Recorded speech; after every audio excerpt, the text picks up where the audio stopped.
대인관계에서 많은 실패를 하신 분들이 나에게 부정적 피드백을 굉장히 많이 하고요. 거기서 나는 곧 실패자가 돼서 우울감으로 빠지는 경우가 많아요. 그래서 지금 우울감을 경험하고 있다면 아마 본인 스스로가 알고 있을 거예요. 내가 지금 대인관계가 잘 되고 있지 않다라고 여길 거예요. 근데 대인관계는 그저 잘해질 수가 없어요. 노력 없이는. 그리고 대인관계는 행동적 변화 없이는 갑자기 좋아질 수가 없어요. 그래서 대인관계 대처 기술을 높여야 돼요. 실제로 우울한 사람들은 대인관계 기술이 떨어지고 사회적 대처 능력이 떨어짐으로 인해서 끊임없이 타인으로부터 부정적 피드백을 받거든요.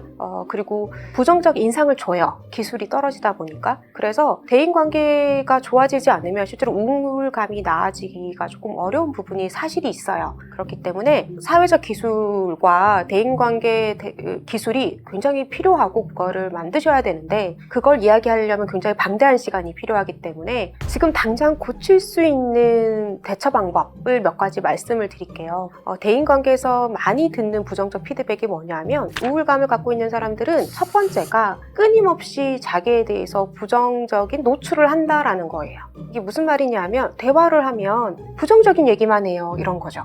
자기에 대해서 이야기를 할 때 난 이래서 너무 속상해. 난 이래서 너무 슬퍼. 나는 이 정도로 지금 힘든 상황이야. 라는 본인에 대한 노출을 굉장히 부정적으로 한다는 거예요. 그러면 듣는 사람은 처음에는 어떻겠어요? 공감하고 이해하고 지지하는 말을 할 거예요. 상대방이. 근데 이게 반복되면 그 사람도 지쳐가는 거죠. 이걸 내가 어디까지 들어야 해? 왜 이 사람은 부정적 얘기만 하지? 그래서 지금 타인에게 하는 부정적 자기 노출을 줄이셔야 해요. 안 할 수 있다면 제일 좋아요. 근데 우리가 친구들끼리 수다 떨고 이럴 때는 자기에 대한 솔직한 이야기도 해야 되니까 나에 대한 부정적 얘기를 아예 안 할 수는 없죠. 하지만 내가 너무 적절하지 못한 선까지 나의 부정적인 이야기를 하는 거 아닐까? 한번 생각해 보셔야 돼요. 우리는 대인관계에서도 적절한 거리감이 필요한데 그 거리감이 와장창 무너진 채로 내가 내 마음의 해소만을 목적으로 나의 부정적 노출을 하는 건 아닌가 생각해 보셔야 돼요. 근데 대인관계는 나의 감정 해소의 목적으로 하는 게 아니거든요. 대인관계는 내가 그 사람이 좋기 때문에 만나는 건데 그렇기 때문에 우리 관계를 유지하기 위해서 솔직함을 조금 더 보이기 위해서 나를 노출하는 건데 이게 주객이 전도돼서 내가 부정적인 나의 노출을 해서 내 감정을 해소하기 위해서 상대방을 만나는 것처럼 상대방이 느끼게 해서는 안 돼요. 그러면 관계는 끊어지게 돼 있어요. 그래서 내가 대인관계하는 목적을 다시 한번 생각해 보셔야 돼요. 내 감정을 해소하기 위해서 상대방이 존재하는 게 아니거든요. 부정적인 자기 노출은 필요한 만큼만 하셔야 돼요. 우리 관계에 필요한 만큼. 두 번째는 눈 접촉이에요. 우울감이 있으신 분들이 가장 큰 특징 중에 하나는 눈 접촉이 잘 안 돼요. 이게 아이 컨택이라고 하죠. 아이 컨택이 안 되면 상대방은 어떻게 여기냐면 저 사람이 나를 싫어한다. 또는 나에게 관심이 없다. 또는 나랑 대화하고 싶어 하지 않는다. 그리고 상대방이 무슨 얘기했을 때 아이 컨택이 안 되면 내 말을 안 듣고 있다고 여겨요. 그럼 그 사람이랑 얘기를 안 해요. 그래서 혹시나 지금 아이 컨택을 잘 되고 있는지 한번 확인해 보세요. 아이 컨택을 또 잘해라고 했다고 해서 뚫어지게 쳐다보고 있으면 안 돼요. 아이 컨택은 자연스럽게, 적절하게, 뭐든지 적절하게죠. 그 다음은 표정이에요. 내 표정이 어떤지 확인하셔야 돼요. 제가 표정 얘기를 종종 했던 걸로 알고 있는데 표정이 되게 중요하죠. 특히 대인관계에는 표정만큼 첫눈에 와닿는 게 없죠. 내 표정이 막 밝아야 된다, 긍정적이어야 된다, 에너지가 뿜뿜 나와야 된다 이런 얘기가 아니에요.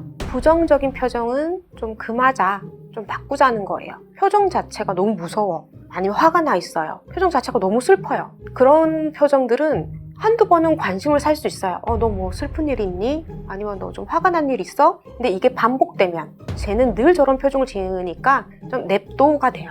그래서 지금 본인의 표정이 부정적 표정은 아닌지 확인 한번 해보세요. 그 다음에 마지막, 내가 타인을 만나는 목적이 안도감을 얻기 위해서인가 한번 확인해 보셔야 돼요.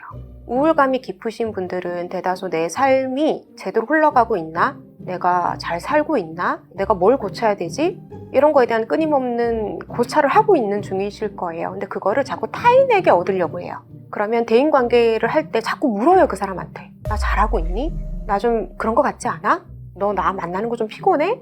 이런 반복된 질문을 함으로 인해서 안도감을 얻으려고 할 수 있어요. 상대방이 아니야. 나 너 좋아해. 나 너랑 있으면 즐거워. 이런 얘기를 들음으로써 자꾸 안도감을 찾으려고 하는데 이거는 상대방으로 하여금 피곤함을 굉장히 높이는 질문이에요. 그러니까 상대방이 피로감을 느끼면 대인관계는 이미 손상이 있는 거예요.